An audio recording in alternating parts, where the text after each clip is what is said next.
사회적인 합의예요. 장애를. 예를 들어서 유럽 같은 데는 이민자들이 언어를 잘 못 사용하잖아요. 그러면은 그거는 우리나라에서는 아직 장애라고 아직 생각도 안 하고 인정도 안 해주지만 유럽에서는 그것도 장애로 인정해줘요. 똑같은 장애인으로서의 권리를 줘요. 그러니까 이 장애라고 하는 것이 고정불변이 아니고 사회적인 합의다. 그런 의미에서 이 취약계층이라는 것도 보면은 똑같은 어린이지만은 어느 지역에 있느냐에 따라서도 당연히 그렇게 취약계층이 될 수도 있는 거고, 특히 청소년, 노인 대상으로 굉장히 많은 목적이에요. 여기 목적도 치료의 목적도 있고 재활, 통합, 교육, 돌봄 목적으로 농업 자원을 활용하는 모든 것이다 라고 굉장히 좀 폭넓게 이렇게 얘기를 했죠. 그리고 이제 가장 최근에 이제 국제연합 식량농업기구에서는 조금 쉽게 풀었었어요. 그냥 불리한 여건에 있는, 특히 사회적으로 불리한 여건에 있는 사람들을 통합시키는 거다. 그러니까 어쨌든 우리가 차별하고 배제하는 게 아니라 그분들 어쨌든 끌어안고 같이 더불어 살려고 하는 그런 실천 활동 중에 농업인 거죠. 농업으로. 그래서 여기 보면은 일자리, 돌봄, 교육, 이게 아무래도 이제 이 사회적 농업의 유형으로 나타나는 거죠. 그 중에 이제 저희 같은 경우는 이 돌봄의 목적이 강한 거죠. 저희 권역 내에 있는 농장들은 대체적으로 돌봄이 주 목적이에요. 그렇지만은 유형에 따라서는 이렇게 단일하게 이렇게 딱딱 나눠지기보다는 이 돌봄을 제공하면서 일자리를 제공하는 것일 수도 있고, 이렇게 중복돼서 목적이 중복되는 것도 있을 수 있는 거죠.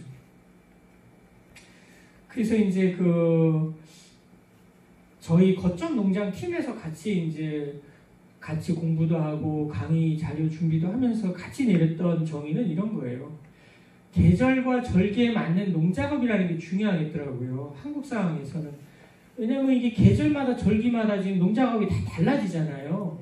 그 작업에, 그쵸? 거기에 맞는 농작업을 해야 된다는 거죠. 거기에 맞는 농작업을 해야 되고, 이 생애 주기별은, 왜냐면은 저희는 이거를 이렇게 취약계층이라든지 소외계층이라는 말을 쓰는 것도 또 낙인감을 주는 느낌이 들어요. 그래서 누구나 살면서 생로병사가 있는 것이고, 그냥 생애 주기가 제일 편견이 없는 것 같아서 그냥 생애 주기별로 대상이란 말을 또 안 쓰기가 조금, 그러니까 대상화시키는 거잖아요. 나랑 너랑 다르다.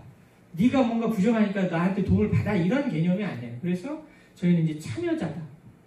참여자가 목적은 다양하죠. 그게 고용의 목적일 수도 있고 돌봄의 목적일 수도 있고 교육의 목적, 이런 목적에 따라서 농작업인데 농작업만 하는 게 아니잖아요. 저희가. 그죠? 농작업만 하는 게 아니고 또 다양한 활동들이 일어나요.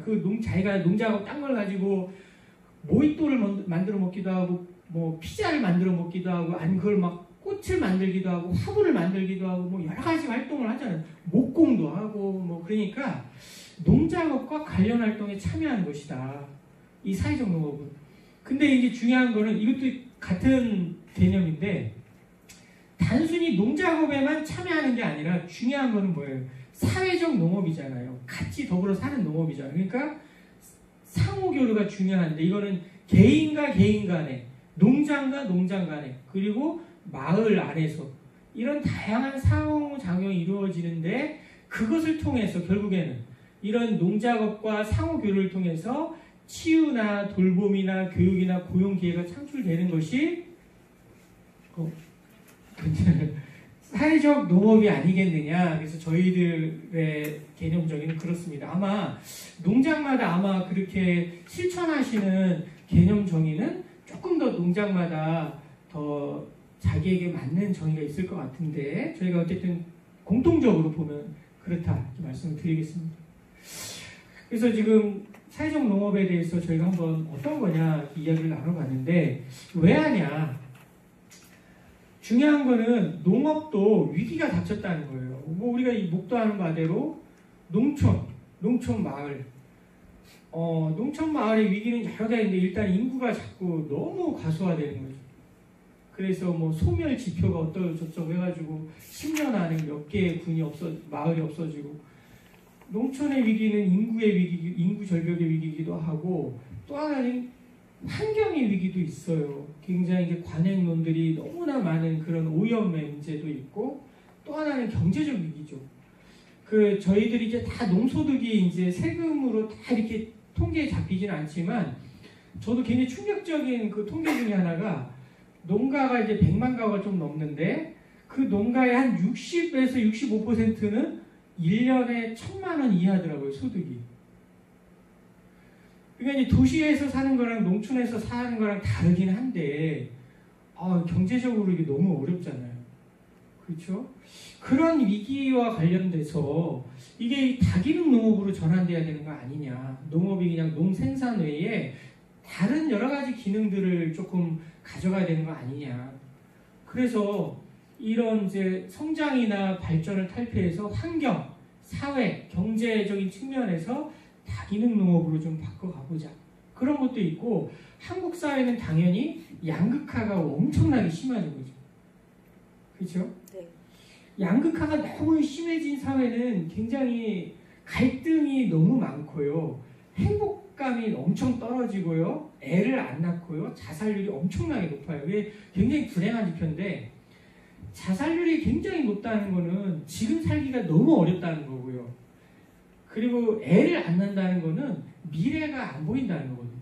그러니까 우리 한국 사회가 지금 직면하는 위기 중에 하나가 현재와 미래가 안 보인다는 거예요.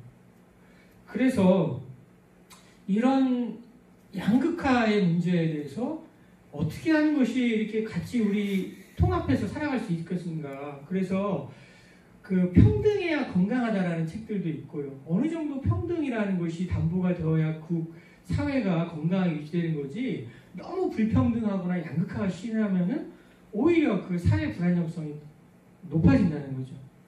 그리고 이제 문제는 이 돈만 버는 게 최고가 아니고요. 무조건 그냥 영리 추구가 아니고, 우리가 하는 경제활동이라는 게 영리 플러스 사회적인 목적, 공공의 목적, 공공기능이 있다는 거죠. 그런 식으로 이렇게 좀 사회적 경제가 조금 더 강화되는. 그래서 뭐 이탈리아 같은 데도 막 오히려 우리가 주기적으로 경제 위기가 오는데, 고용이 그때마다 막 그 위기가 오잖아요. 저희도 일찍이 IMF를 경험했잖아요. 경제 위기가 어떻게 한 사회, 한 가정을 파괴시키는지. 근데 이런 사회적 경제, 사회적 협동조합을 통한 기업 행위, 그것이 영리 추구와 공공의 목적을 같이 할 때 무너지지 않는 것을 보거든요. 특히 이런 사회적인 기능을 하는 뭐 교육이나 돌봄이나 이런 것들을, 재활이나 치유 활동을 하는 것들을 경제 활동과 연결시켰을 때는 이런 것들이 훨씬 더 어떤 위기가, 경제 위기가 왔을 때도 좀 안정적이더라. 그래서 지금 이러한 어쨌든 전반적인 사회 배경 속에서 사회적 농업에 대해서 굉장히 지금 관심이 많아지는 거죠. 그리고 이제 큰 측면에서 보면은 반복되는 것 같긴 하지만은 그냥 농생산 위주가 아니라 이런 다 기능. 그리고 이 농업 자체가 아까도 얘기했지만은 지역 안에서 매우 공동체 안에서 사람을 품어주고 더불어 살게 하는 기능을 했잖아요. 마을 공동체 내에서. 그런 사회적 기능을 없던 게 아니고 있었기 때문에 그걸 복원하는 거다. 그리고 오히려 강화시켜준다. 그리고 이제 제 입장에서는 이게 굉장히 크다. 현대인들의 굉장히 많은 스트레스와 몸과 마음이 무너지는데, 이 자연이 주는 비타민 N, 그리고 농업 활동이 주는 그 몰입감과 그런 정서적인 만족감 같은 것은 아무리 그 사회가 발달하고 심리학이 발달하고 상담학이 발달해도 이렇게 그 틀 안에서 갖춰진 상담 프로그램으로 줄 수 없는 굉장히 많은 효과를 줘요. 만족감을 주고 정서적으로도 얼마나 안정이 되고, 그래서 사람을 회복시키는 데 있어서 이 자연과 농작업이 주는 그런 영향력은 인위적인 것에서는 기대하기 어려워요. 그런 요구들을 농업에서 해달라고 하는 사회적 요구들이 있습니다. 아까 생애 주기별로 아동부터 노인까지 장애 분야 이런 데서도. 그래서 최근에 저희가 이제 그 천안에서 9살짜리 애가 계모가 가방에 넣는 바람에 애가 사망한 사건이 지난달에 있었잖아요. 네. 그 때문에 막 사회가 난리가 났는데 우리나라는 책임을 외주화해요. 원래 그러니까 국가가 해야 되는 거를 민간에다가 위탁을 줘요. 그런 식으로 운영하는 면이 있는데 이 일이 있을 때 가장 비난받는 데가 어디냐면은 보건복지부도 경찰도 아니에요. 아동보호 전문기관에 종사자들이 그 사람들은 권한은 없는데 책임은 다 져야 되거든요. 온갖 비난이 언론부터 지역사회부터 정부로부터 경찰로부터 막 비난을 한 몸에 받으니까 거기 일하는 직원들이 매우 위축되고 힘들고 막 그런 상황이었는데 그 직원들을 이렇게 불러다가 저희가 이렇게 사회적 농업 프로그램을 했는데 너무 막 다들 위로받고 힐링됐다고 그리고 농작업을 더 했으면 좋겠다고 자기가 위로받는 느낌이었대요. 그래서 제가 이제 우스갯소리로 지금 코로나 때문에 힘들어하는 그 방역 때 우리 정은경 본부장 그 팀을 한번 불러다가 우리가 한번 1박 2일에도 콩사를 가서 한번 하든지 뭐 어떻게 뭐 이렇게 해가지고 이렇게 하면 이 사람들이 1박 2일만이라도 어마어마한 효과를 느끼고 이 사회적 농업에 대해서 체감할 텐데 아 이게 이래서 이렇게 필요하구나 그거를 조금 했으면 좋겠다 이런 이제 얘기를 합니다. 막 프로그램하고 사람 만나고 하면서 생산성이 확 떨어지잖아요. 그러니까 대부분 다른 나라에서 이 사회적 농업을 보호하거나 지원하거나 강화하는 정책을 쓰는 거예요. 우리 아까 복정환 대표님도 부군수님하고 이 얘기 하셨다고 했는데 우선 구매 제도라는 게 있어요. 이거를 사회적 농장에서 생산한 농산물을 우선 구매해 주는 거예요. 그러니까 대체적으로 농가들이 이 그러니까 이제 판로를 개척하지 않고 농사짓다가 이게 완전히 복권이 돼버리잖아요. 그런 문제를 해결하기 위해서 우리가 할 수 없이 미리 계약을 맺고 거기다가 이제 수매를 하게 되는 경우가 많은데 이거는 이제 우선 구매 제도를 통해서 사회적 농업을 이렇게 또 지원해 주는데 그래서 농림부도 회의를 갔더니 자꾸 막 그 우선 구매 제도 등록하라고 또 우체국 쇼핑몰에도 우리 사회적 농장들 근데 우리가 워낙 소농이잖아요. 그렇죠. 그게 그 돈이 안 돼요. 그래서 이게 이게 규모의 경제학이라는 게 어디에나 다 이게 그 해당이 되는구나. 이게 우선구매 제도가 이렇게 크게 이게 도움이 안 되는 경우도 있겠다. 그런 생각이 들고 또 하나는 이 보조금 제도예요. 그래서 대체적으로 우리가 사회 서비스라고 보고요. 우리가 하는 활동을. 그렇잖아요. 원래는 그 함께 돌보고 일자리 교육을 하고 이런 것 자체를 사회 서비스라고 보고 그거 자체에다가 국가에서 보조금을 주는 제도인데 지금은 우리는 아직은 보조금을 못 받고 지금은 뭐를 받고 있는 거예요? 시범사업비를 받고 있잖아요. 지금 1년에 저희가 6천만 원씩 5년 동안 3억이라고 하는 보조금을 지금 받고 있는 거예요. 그래서 그런 이제 생산성 저하되는 만큼의 이런 그 보전을 받는 방식인 거죠. 이런 식으로 사회적 농업을 유지해 나가는 거고 또 하나는 사회적 농업을 어떻게 하냐면 아까 사회적으로 하는 거잖아요. 연대해서 하는 거고 협력해서 하는 거고 이거에 대한 이제 설명을 이제 행복농장 사례를 들 텐데요. 일단 행복농장이 있습니다. 이렇게 여기 이제 도산 2구 장곡면에 있는데 이 행복농장에서 사회적 농업을 하는데 거기에 보면은 온의 커뮤니티 센터라고 이제 어쨌든 그 마을 안에 도산 2구에 있죠. 그래서 거기가 강당도 있고 농촌마다 왜 그 뭐 농어촌 뭐 인성학교도 지정을 받으시고 어쨌든 건물주는 홍성 군수지만은 어쨌든 그런 다목적 회관도 다 있잖아요. 그런 게 있기 때문에 농장에서 다 갖출 필요는 없었던 장점이 있어요. 모두가 다 이렇게 할 수는 없지만 그래서 이 온의 권역에 가보면은 경관도 아름답고 일단은 식당이 거기서 해결이 되고요.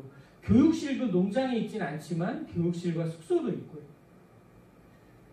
그래서 이 행복농장에서는 여러 가지 이렇게 서로 협력 관계에 있어요. 경관 조성도 하고 행복부엌도 원래는 행복농장에서 지원받았던 건데 마을 안에다가 이 부엌을 짐으로써 마을 전체가 이걸 이용하는 거죠. 행복부엌을. 그리고 이 농장에서는 농장에서만 일하는 게 아니고 여기 가서 밥도 먹고 여기 가서 쉬기도 하고 그렇잖아요. 우리 참여자들이, 프로그램 참여자들이 그러면서 상호 교류, 상호작용을 한다는 게 매우 중요한 거죠. 이런 이제 경험이 있는데,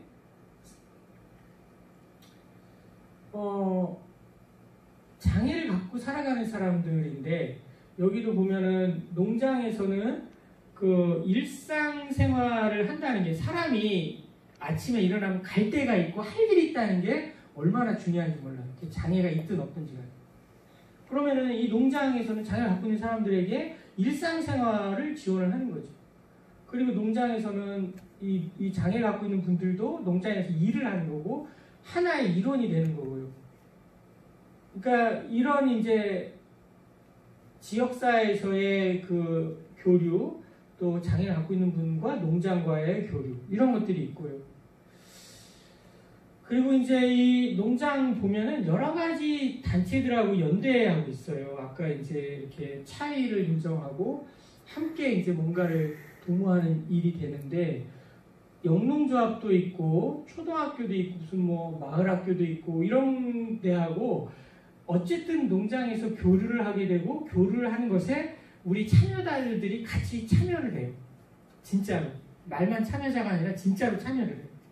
때에 따라서는 여기 꽃밭에 가서 있을 수도 있고, 초등학교 애들이 와서 마을학교에서 뭐 텃밭 가꾸기 하는데 같이 뭐 활동을 참여하기도 하고, 청소를 도와주기도 하고, 뭐 이렇게 같이 하는 거죠.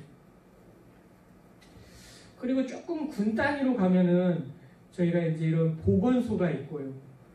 농업기술센터도 있고, 뭐 여기 이제 특히 이제 이런 충남도 단위에서는 그 광역정신건강센터가 이제 같이 서로 간에 연대해서 상호 교류하는 일이 있었죠. 그리고 이제 전국 단위로 가보면은 이 장애인 고용공단은 처음에 이제 그 행복농장과 그 온리권역센터 두 분의 이제 정신장애인이 일하고 계신데, 원래 그분들은 정신요양원에 계시던 분들인데 정신요양원에 가가지고 이렇게 설명을 했어요. 이분들이 그래도 이 프로그램이 있고, 그래도 요양원에만 있는 것보다는 이렇게 뭐 10년을 요양원에 있는 것보다는 그래도 나와서 한번 참여해보도록 하는 게 어떠냐. 근데 이분들이 처음에는 모르고 이렇게 보낸 거예요. 나중에 알고는 얼마나 저희 기관을 막 원망하고 그 빼갔다 이거죠. 근데 어쨌든 요양원에 가서 이렇게 사람을 이렇게 내올 때는 저희가 이제 광역센터에 있었기 때문에 그게 가능했어요. 공적으로 가서 이게 공식적인 충청남도 프로그램이니까 그분들을 참여시켜라. 그래서 정신건강복지센터와 시설들도 참여시켜라. 그렇게 해서 이제 그분들이 오시게 된 거죠. 그리고 이제 장애인 고용공단도 저희가 이게 보니까 그 중증 장애인 인턴제도 같은 게 있어요. 그래서 충청남도에는 천안에 지사가 있거든요. 그래서 지사에 가서 이제